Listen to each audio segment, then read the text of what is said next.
కట్టింది తిప్పుకున్నా కూడా చూసి ఏం చేయలేక మరి అచేతనంగా కేసీఆర్ కామ్గుంటుండో కానీ ఇలా పార్టీని సర్వనాశనం చేయడానికి కంకణబద్ధుడై వాళ్ళ పార్టీని నాశనం చేస్తా అని శబదం తిన్నట్టే ఇలా కేటీఆర్ మాట్లాడుతున్న తీరు. ఇలా ఇన్ని ఎన్నికలు మేము గెలిచినా కూడా నీకు కనబడలేదు ఒక ఎత్తు అయితే, జూబ్లీహిల్స్లో నువ్వు పెద్ద ఎత్తున ప్రచారం చేసినావు కదా, నా ప్రతిభకి ఇది ఒక తీరు చూడు, నేను రేపు గెలుస్తా, మీ సోషల్ మీడియా వాళ్ళ కూడా మీ హ్యాండిల్స్లో మేము గెలుస్తున్నామని చెప్పేసి సోషల్ మీడియానో నెట్నో లేదంటే టీవీలనో నమ్ముకుంటే ఎన్నికల్లో గెలవరు. ఒక ఒపీనియన్ క్రియేట్ చేయడానికి చేసిన ప్రయత్నం, సర్వేలనన్నింటినీ కొంటివి. సర్వే చేసాడు కేకే గాడు ఉన్నాడు పోరగాడు, ఈ మధ్య అటు ఇటు చేరుతూ వాణి బొంద పెడితే అట్లాంటి ఒక పనికిమాలిన సర్వేలు చేసి సర్వేలన్నీ మీ వైపు, ఎగ్జిట్ పోల్స్ మా వైపు, పూర్తిగా ప్రజలు మా వైపు వచ్చిండ్రు. ఇంకా రాలేదు. కనీస ఇంగితం ఉండాలి కదా. ఒక ఎన్నికల్లో పోటీ చేసిన అభ్యర్థి ఓడిపోతే మీరు ప్రెస్ మీట్ పెట్టేటప్పుడు ఒక మహిళ అంతసేపు రోజువారీగా మా గోపన్న భార్య అంటివి, ప్రెస్ మీట్లో కనీసం ఒక మహిళను కూర్చోబెట్టుకొని చెప్పలేని దుస్థితి మీది. ఆమె క్యాండిడేట్ కాదు, మొత్తం నువ్వే క్యాండిడేట్ అయినట్టు తిరిగినావు. మొత్తం ఓటమి వచ్చేవరకు ఏంది బోటాబోటీ, 25,000 నీకు బోటాబోటీ అనిపిస్తే నీకంటే పిచ్చోడు ఈ లోకంలో ఇంకోవడం ఉన్నాడా? ఒక కన్సిస్టెంట్ మెజారిటీ ఎవ్రీ రౌండ్. ఒక ఫస్ట్ రౌండ్లో 47 ఉన్నట్టుంది, లాస్ట్ రౌండ్లో 2400 సంథింగ్ ఉన్నట్టు, ప్రతి రౌండ్లో 3000 పైచిలుకు ప్రతి రౌండ్లో. ఇది Congress party comprehensive election strategy చేసింది అనేది మీకు తెలియదు. క్యాడర్లెస్ బూతు, లీడర్లెస్ డివిజన్. నువ్వు తప్పితే, నీ రోడ్ షోలు తప్పితే ఇంకెవరన్నా ఉండరా? ఫస్ట్ మీరు ఆత్మపరిశీలన చేసుకోరి. కనీసం ఆ సోయి కూడా లేదు మీకు. ఓడిపోయినాం, పోతేంది, మళ్ళా మొదలు పెడదాం, ఇష్టం వచ్చినట్టుగా మాట్లాడదాం. నీ బుద్ధి మార్చుకోకపోతే నీకు బుద్ధి చెప్పే రోజులు ఉంటాయి, గుర్తుపెట్టుకో. అనాలంటే కూడా ఒక రకంగా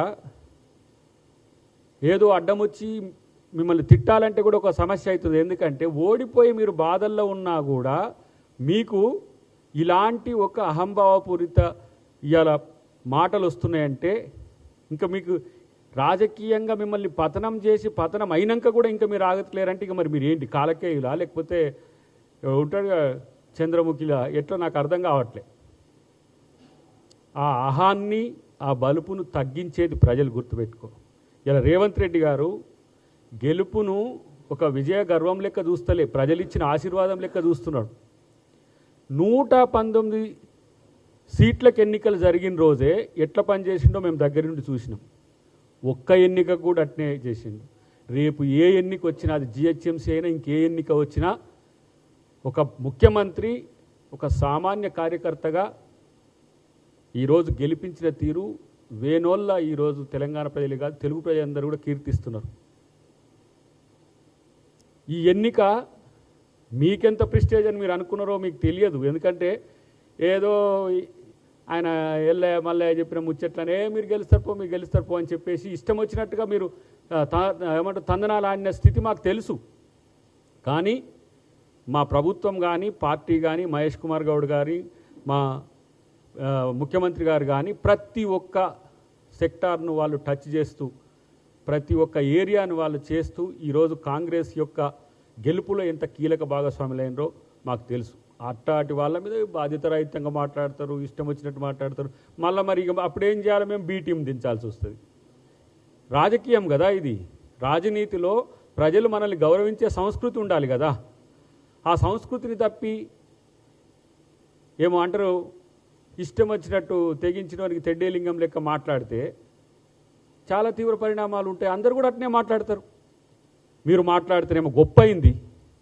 ఇప్పుడు వారు రావట్లేరు కాబట్టి మేము అంటలేము, కానీ కేసీఆర్ గారు మాట్లాడిన రోజు బూతులన్నీ కూడా ప్రవచనాలు అయినాయి, చాగంటి ప్రవచనాలు లెక్క అయినాయి. ఇవాళ మీరు తిడితే కౌంటర్ ఇస్తే మీకేమో ఇబ్బందులు అవుతున్నాయి. ముఖ్యమంత్రి గారు మాట్లాడే భాష మిమ్మల్ని బట్టే ఉంటుంది. మీరు సమాధానపూర్వకంగా సావధానంగా మీరు మాట్లాడితే సావధానపూర్వకంగానే సమాధానం ఇస్తాడు. కానీ మీరు రెచ్చిపోయి పిచ్చి కుక్కల్లాగా మాట్లాడుతుంటే ఏ భాష మాట్లాడాలో ఆ భాష వస్తుంది. కాబట్టి ఓటమితో బాధ్యతను తెచ్చుకోండి, ఆత్మపరిశీలన చేసుకోవాలని చెప్పి నేను వాళ్ళకు హితవు చెప్తున్నా.